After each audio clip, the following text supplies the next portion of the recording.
हरे कृष्णा। भक्ति रसाम सिंधु के अध्ययन में आप सबका स्वागत है। और हम भक्ति रसाम सिंधु के पूर्व भाग का अंतिम अध्याय 19वां अध्याय पढ़ने जा रहे हैं। भगवान की शुद्ध प्रेमा भक्ति। जब किसी भक्त की प्रेम की आकांक्षा कृष्ण से किसी विशेष संबंध से युक्त होकर अति तीव्र हो जाती है तो यह शुद्ध प्रेमा भक्ति कहलाती है। प्रारंभ में भक्त अपने गुरु के आदेश अनुसार भक्ति के विधि विधानों में लगा रहता है। जब वह समस्त भौतिक कलमश से पूर्णतया शुद्ध हो जाता है तो भक्ति के लिए अनुराग एवं रुचि विकसित होती है। यही अनुराग और रुचि कालांतर में दृढ़ होकर प्रेम बन जाते हैं। प्रेम शब्द वास्तव में भगवान के संबंध में ही प्रयुक्त किया जा सकता है। भौतिक जगत में प्रेम शब्द तनिक भी व्यवहार्य नहीं है। भौतिक जगत के प्रेम के नाम से जितना भी व्यापार चलता है यह काम यानी कि विषय वासना के अतिरिक्त कुछ नहीं होता। प्रेम तथा काम के बीच जमीन आसमान का अंतर होता है, वैसा ही जैसा सोने और लोहे में अंतर है।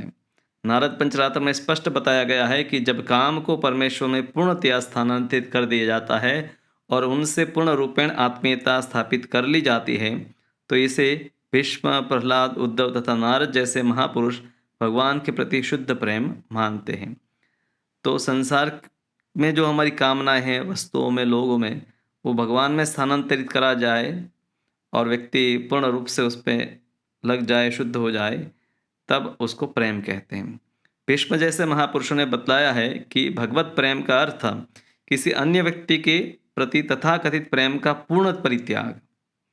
भीष्म के अनुसार प्रेम का अर्थ किसी अन्य व्यक्ति के प्रति सारे आकर्षण को हटाकर किसी एक व्यक्ति पर अपने को स्नेह को स्थापित कर देना। यह शुद्ध प्रेम दो अवस्था के अंतर्गत भगवान में स्थानांतरित किया जा सकता है, एक तो भाव से और दूसरा भगवान के अहेतु की कृपा से। तो ये स्पष्ट है, संसार का प्रेम जो नाम से और प्रेम के अनेक गीत चलते हैं, प्रेम के नाम पर हमने एक फिल्में बनती है, पर हकीकत में वो इंद्रिय तृप्ति के अलावा कुछ नहीं है। और ये हकीकत है, कोई इसको पसंद करे या ना करे, इस संसार की हकीकत है। भाव। प्रामाणिक गुरु के निर्देश में शास्त्र में दिए गए भक्ति के विधि विधानों का पालन करके भगवान के भाव प्रेम को प्रबलतापूर्वक विकसित किया जा सकता है। श्रीमद् भागवत में वेदी भक्ति के पालन के कारण विकसित इस भाव प्रेम की व्याख्या इस प्रकार दी गई है। वेदी भक्ति के पालन के समय भक्त में स्वाभाविक कृष्ण चेतना विकसित होती है। इस समय हृदय के कोमल होने से वह उन्मत्त मनुष्य की तरह नाचने गाने लगता है। भगवान नाम कीर्तन करते हुए वह कभी चिल्लाता है, कभी बहकी बातें करता है, कभी गाता है और कभी किसी बाहरी मनुष्य की परवाह न करते हुए पागल मनुष्य की तरह नाचता है। ये कुछ लक्षण है, पर हमेशा जरूरी नहीं कि भाव में जो भक्त है इसी प्रकार का व्यवहार करते हो। पद्म पुराण में रागानुगा प्रेम से विकसित भाव प्रेम के विषय में एक वक्तव्य पाया जाता है। एक प्रसिद्ध सुमुखी कन्या चंद्रकांति कृष्ण को पति रूप में पाने के लिए पूर्ण ब्रह्मचर्य का पालन करती थी। वह सदैव भगवान के दिव्य स्वरूप का चिंतन करती थी और उन्हीं का गुणगान करती थी। वह अन्य किसी को अपना पति नहीं बनाना चाहती थी। उसने दृढ़ संकल्प कर लिया था कि केवल कृष्ण ही उसके पति होंगे। तो एक पुराणों में हमें उदाहरण प्राप्त होता है। भगवान की असाधारण कृपा। जब कोई भक्त निरंतर भाव प्रेम में भगवान में के सानिध्य में रहता है तो यह समझना चाहे कि स्वयं भगवान ने अपनी असाधारण अहेतु की कृपा से उसे यह पद प्रदान किया है। निरंतर भगवान में मन लगे रहना वो भगवान की कृपा के बिना संभव नहीं है।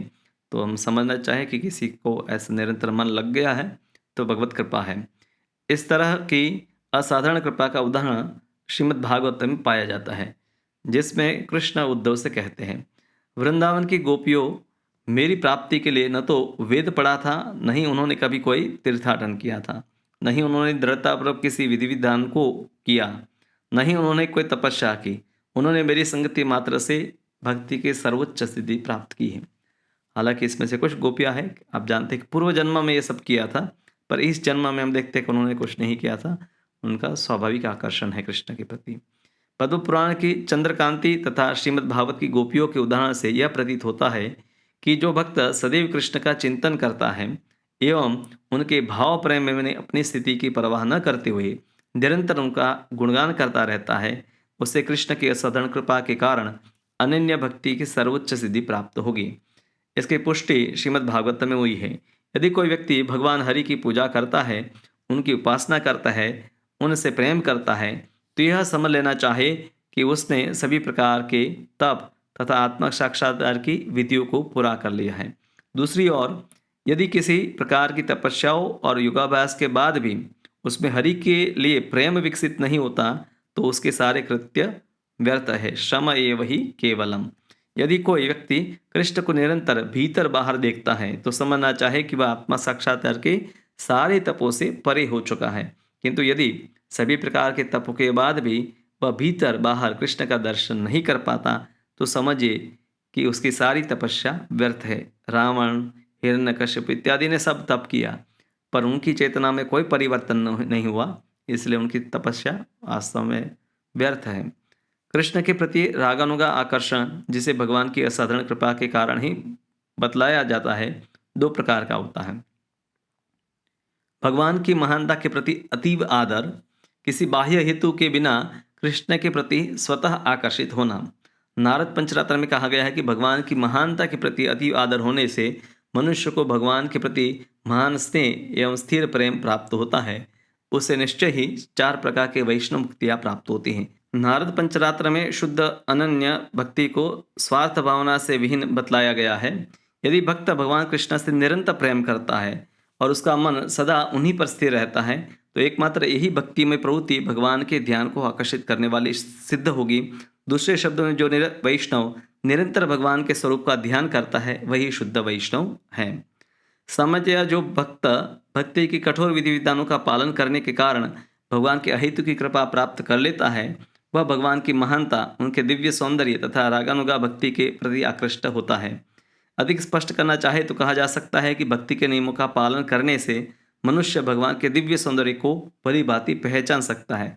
कुछ भी हो, भक्त पर भगवान की असाधारण कृपा के द्वारा ही ऐसे उच्च पद संभव है। शुद्ध भक्तों की संगति।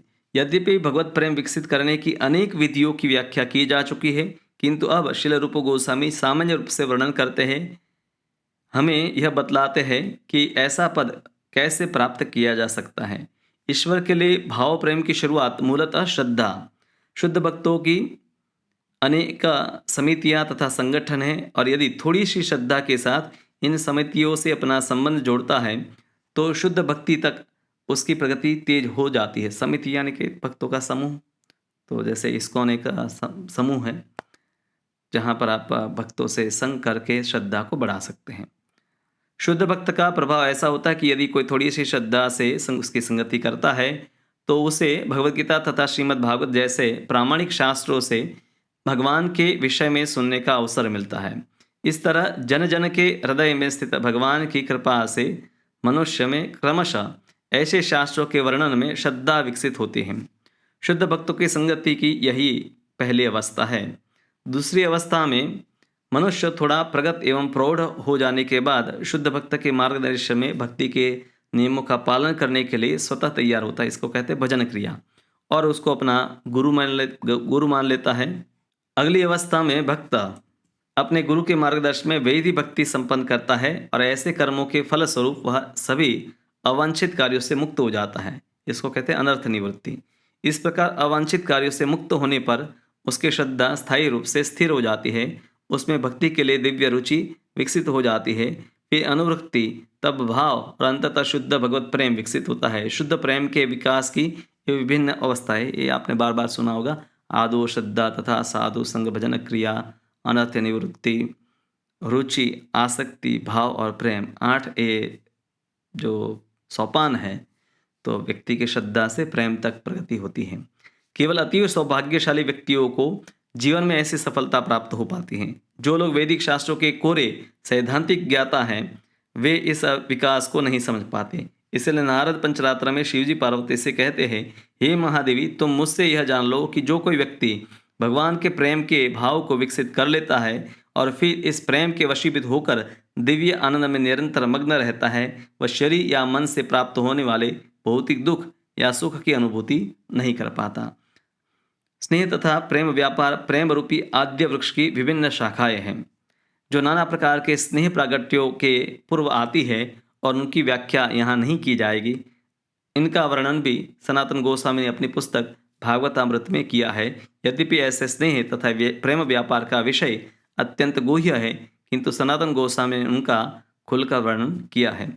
जो लोग बृहद भागवत की कथा, अभी एक अध्याय बाकी है, सुने हैं, उनको पता है कि हमने पिछली बार गोलोक महिमा में इसी विषय को चर्चा किया था।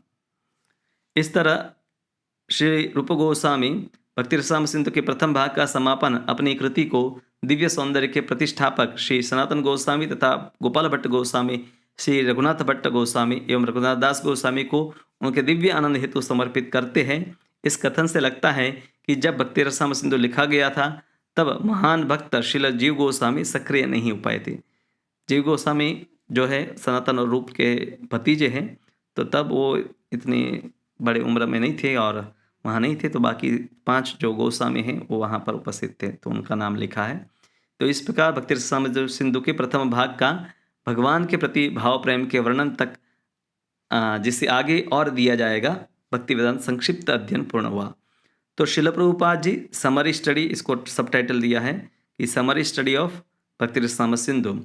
तो भक्ति रसामृत सिंधु का ये अध्ययन उन्होंने लिखा है, मूल ग्रंथ है, संस्कृत में है, जिसमें बहुत सारे शास्त्रों के अलग अलग प्रमाण श्लोक के रूप में दिए गए हैं और उसी को शिल प्रभुपाद ने सरल अंग्रेजी भाषा में अनुवाद किया और फिर बाकी सब भाषाओं में भी अनुवाद हुआ। तो इसका पूर्व विभाग जिसमें सामान्य भक्ति, फिर अंतिम 2 अध्याय में भाव भक्ति और प्रेम भक्ति का वर्णन है, तो ये हमने पूरा किया। आगे हम 3 और भाग भी बचे हैं।